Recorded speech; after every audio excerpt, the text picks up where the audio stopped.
dementia researcher with a blog and a rating. A few months ago, in one of my early blog posts for Dementia Researcher, I spoke about the struggles I had faced in terms of negotiating my identity as a parent. In particular, I talked about my discomfort with the notion of motherhood and how it could ever relate to me. 6 months on, I thought it was time to revisit this topic and see how things had shifted. New parenthood is a daunting time. I'm convinced it must be for everyone.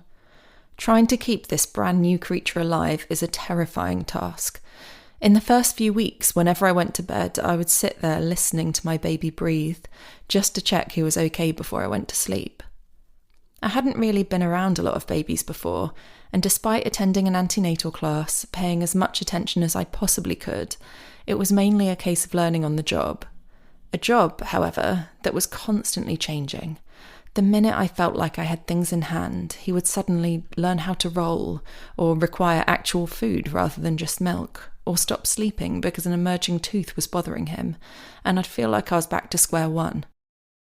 All of these things have happened in the last fortnight, coinciding with us moving flat, him getting his own bedroom and a new bed, and my partner being away for a week with work. Not ideal. When you're trying to soothe your baby back to sleep at 3 a.m. after an hour of screaming, and Calpol definitely is not doing the trick, it's easy to start questioning whether you're in any way doing a good job. Even before he was born, I would have sudden panics about my ability to provide the environment he needed. About 2 weeks before he was born, I, exhausted and emotional, suddenly came to the realization that I was likely a sociopath, incapable of showing my future child any warmth or affection. My ever-patient husband pointed out that this sort of panic probably wasn't the thinking of a sociopath and would likely be fine. I found that new parenthood can also be quite a lonely time. There are a lot of hours to fill in the day when you would otherwise be working, and if you don't have friends in the same situation, it means throwing the net wider. I'm in a couple of mum and baby WhatsApp groups, one through my antenatal class, one through my church. But as something of an introvert, spending time with people I don't know particularly well can somehow end up making me feel a lot more isolated. More so, when I did spend time with other mums, I didn't really feel like we were on the same page. As much as I love my baby, sometimes I'd like to talk about something else or do something that isn't so inherently baby-focused. It felt like I was playing a role, and one that I wasn't particularly good at. In some circles, there seems to be a bit of a competitive edge to parenthood. I'm not sure what the prize is, and really no clue as to the rules of this particular competition. If you say that your baby sleeps well, you may be rebuked with, "Oh, you're a new mum, you just wait for the sleep regression." If you say they sleep badly, then you can guarantee the other sleeps worse. You can compete over how many classes your baby is enrolled in, how early they've achieved their milestones, not to mention the depths of your birth trauma. Feeling dispirited, for a few months I was very much a lurker in these WhatsApp groups, not really responding to messages and avoiding any of the activities suggested.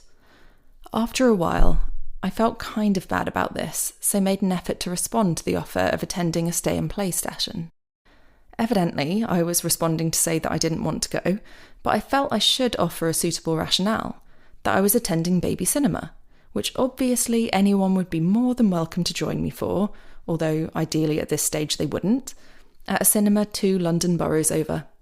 I felt that this struck the right balance of seeming welcoming and open to new friends, whilst not actually being an overly appealing offer. To my absolute horror, a girl I didn't know replied immediately to say that she would join me. I had not anticipated this. After a few months of effectively being on my own every day, with the exception of meeting up with colleagues for lunch, I was now being expected to socialise. To cut a long story short, I shouldn't have worried. After months of feeling like a complete anomaly, I was relieved to find someone who was on the same page, someone who would more happily take her baby to a gallery or to the cinema than to enrol in countless classes. It turns out my approach to maternity leave and parenting wasn't so bizarre after all. Another pleasant surprise has been how I feel about all the hours spent with my baby.